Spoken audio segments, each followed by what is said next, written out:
Any questions? Okay, flight physiology, my favorite part. Lots of G's. What are positive G's? Blood leaving your head. That's all it boils down to. Okay? If you weigh 100 pounds, you pull 7 G's, it's like having 700 pounds of pressure on you. Okay? God. But there's one simple word that'll keep you from passing out, and that's hook. Okay? You're flying along, you're going to do a G warm-up. 7 says, okay, we're going to pull a little G's. He's going to pull 2 or 3. You feel it a little bit, so you're going to be like 2 to 3 times your body weight. Fly along a little bit more, pull 4 or 5. And then by the time you get in to come in for the carrier break, your body will be used to the G's. Okay? But you're not a G monster yet. You're only a G monster if you stay awake without passing out. All right? Pass out. I'm not telling. I'll tell you after your flight. I don't want to. Like I said, I can't look at you guys and say you guys are going to pass. What's more common, throwing up and passing out? 50-50. Wow, those are good odds. Great. Okay. Trick or treat. Yeah. So you're flying along. You're coming in for the carrier break. Okay. First thing you want to do, remember those leg restraints just above your knees? That's going to be one of your major tools. Take your palms up, slide them up under the leg restraints, okay? 7 says, all right, you ready to do the carry break? Yes, because I'm a G monster. That's going to be your reply. All right? If you're awake. What you're going to do is the most important thing is make sure your feet, legs are all up against the seat, hands in those leg restraints, okay? You're going to take a nice deep breath. All right, fill them lungs completely full of air. And he's going to say, okay, go ahead and take a deep breath.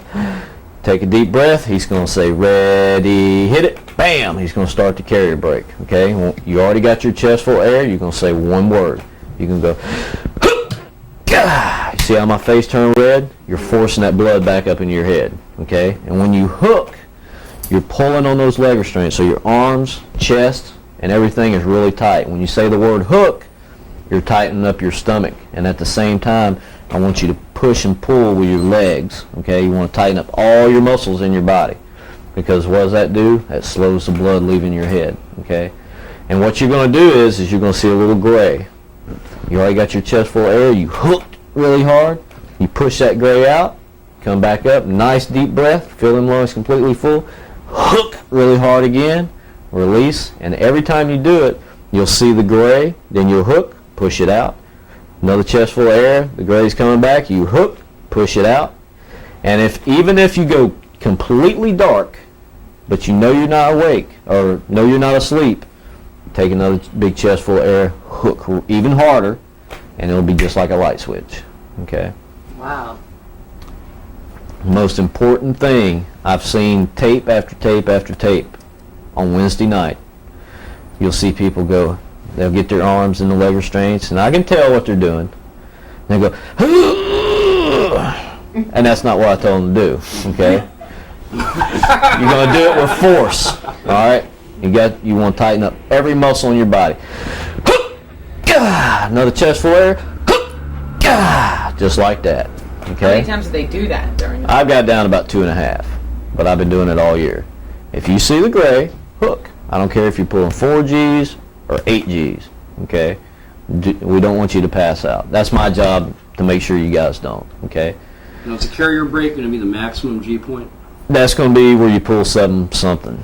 Okay. So that's, but again, if you're flying along out there and you're doing the maneuvers like 5.5 G's, and you start to see the gray, hook. Okay. No big deal.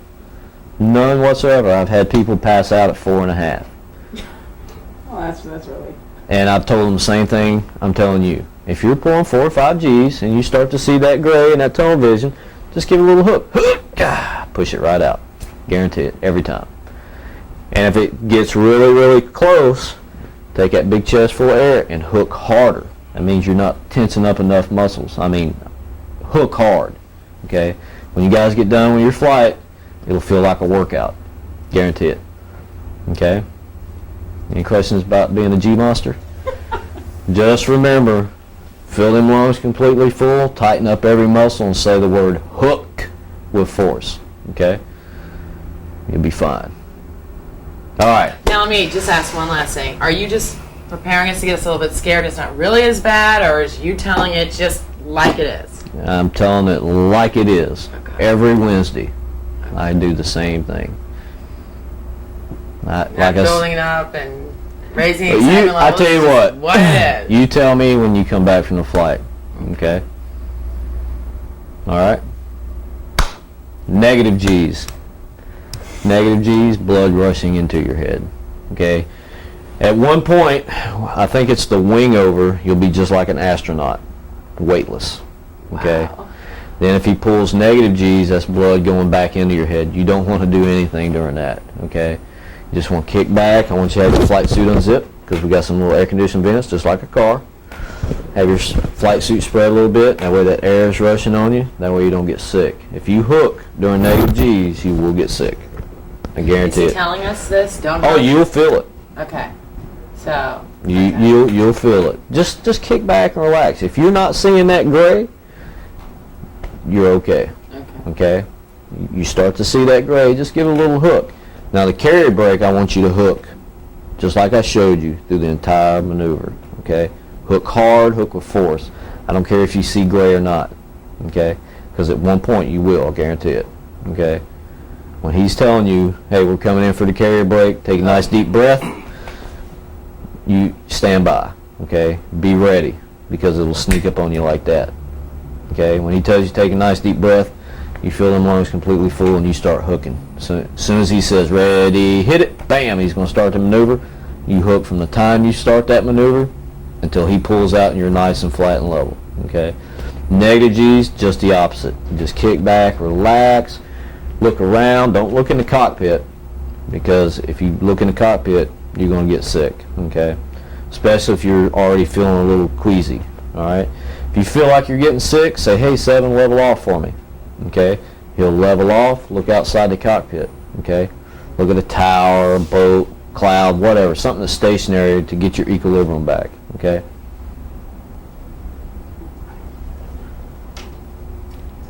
He's scaring the heck out of us. You ought to be scared. Okay. Thanks. That's comforting. Now, just in case you do get sick, I got some party bags on the left and right. Before you get in the jet, have your calf bags unzipped, both sides. That way if you get sick, just move that boom mic out of your way, grab one of them bags, take care of business, wrap it up, slide it in your calf bag and zip it up. If you get sick and you got to do that, I guarantee you'll feel better afterwards, okay? Once in a lifetime opportunity, tell 7, hey, let's keep going, okay? Don't wimp out on me. Because when you get back, I guarantee you later on the night, you'll be like, man, I should have kept on going. All year this year, I've had people just, they'll get sick, hey, level off for me, take me back. And later on that night, I get a phone call, hey, can I get another ride? I should have, oh, sorry, one time. So definitely take advantage of it, okay? So negative G's, don't hook, just kick back, relax, get those air conditioned vents going on you. You feel sick, tell 7, level off, look outside the cockpit, okay? Till you start feeling better, until 7, hey, let's hit it. All right. You guys ready to rock or what? Rock. All right. Rock on. Last thing is going to be the ejection. Okay. Like I said, it's just like explaining safety on a car. Okay. You got to know how it works before you can save yourself. All right. You're flying along, something drastic happens. You'll hear 7 go eject, eject, eject. You guys can't eject yourself. He will eject you. Okay. Once you're outside the jet, 7 can't help you no more. He's got his own problems over here, okay? And you're over here. First thing you want to do is you want to look up, make sure you got a good chute, okay? One of the things is a streamer, all right? And the chute's just dangling behind you. You guys are falling to the earth, okay? You just want to grab the risers, and you'll know what those are, I guarantee you. Spread them apart and release them. That lets air rush up into the canopy. Bam, it'll open up, okay? The other thing is called, she's scared to death. There's nothing to be scared about. Scared? I'm just laughing. Okay. The next thing is a what they call a line over. You'll have 2 canopies, okay? Just look up, you'll have one big canopy and a small canopy. That means the line is closer to this side. You're just going to grab that riser, turn your face away because there's a big buckle right here, put all your weight on it, release it, and bam, you got a full canopy, okay? Once you get a full canopy, you'll look up on your risers, you'll see 2 handles. You grab those, pull them all the way forward, whole arm length forward. That's called the 4-line release. That cuts the back 4 lines, okay, to give you steering. Okay, once you got your steering, you're looking around, okay, where do I want to land? Best spot, open field, no trees, no power lines, no buildings, okay? That's the ideal spot, all right? Just got to pick the best one. The worst of the evils. Well, we was flying around here, there was a lot of trees and buildings and stuff like that. So you want to try to pick the clearest spot, most definitely. Look around, look for which way the wind's blowing. Look at the clouds, look at the smoke, whatever, to find out which direction the wind's blowing. You want to land into the wind, okay? That'll slow your descent down greatly, okay? Once you get into the wind, you're about 50 feet from the ground. You want both your feet together, your knees slightly bent, okay? Kind of like a little shock absorber, all right? You're going to cross your arms. You already got your visor down, so the upper portion of your face is protected, all right? You got your arms crossed. You don't want to land in the trees like this, okay? You're going to lose something. You want to be streamlined, all right? You got your arms crossed. That's protecting the bottom portion of your face, okay? In case you got to land in trees or brush or whatever, all right? You're getting ready to land. You're already in this position. You're fixing to hit the ground, and just like the firemen teach you, stop, drop, and roll, same thing. You're going to hit, and then you're going to roll. Okay? When you hit, you should hit with the balls of your feet, and then spin. You'll hit with your calves, your upper leg, your butt, and your back. Okay? You can just about jump from a 2-story building with no chute and land like that and have no injuries. Okay? So that it definitely works. Okay? You guys got any questions at all about that? And then I'll ride over, show you your waivers, give you a ride back over to the car. What will you feel like tonight? You'll be tired. Just tired? Yeah. Workout, but okay. It's going to be a major workout. But again, I can't look at you guys and say, okay, he can take 7, she can take 10, whatever. Everybody's different. You know what I'm saying? Okay. Got any questions at all? 5. Shuttle If run. they're asking us, Man, we're you beat reporting that. Dang, I'm impressed. All right. You never see me in the first one? Oh, not at all. Good, because we're all watching you. Yeah, no kidding. No kidding. Like I said, these are not souvenirs, so please give them back to me. Be a problem. Please. Because he knows who I'm going to look for. Yes. 90 or 36. Okay. Okay. If I can't get your sizes exactly, so tuck them, roll them, whatever you need to do to make them look okay. 42. Now? Nope. Okay. You can wait your I have 2 42s. Dr. Wallace is the first one. And if they don't fit exactly, you guys can swap out, whatever, it doesn't matter. I'll see you about, you're going at what, 1300? Yes, sir. About 20 to 1. Roger that.